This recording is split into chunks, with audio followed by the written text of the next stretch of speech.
Amici di Vivo in Sicilia, abbiamo appena preparato lo sfincione. Eccolo qui, un piatto dello street food siciliano, anzi per esattezza palermitano. Chi è stato a Palermo lo avrà sicuramente gustato.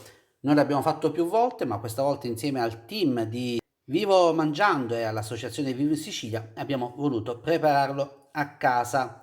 Pochi ingredienti, un po' di lavoro, però alla fine il risultato ci ha premiato. Eccolo qui.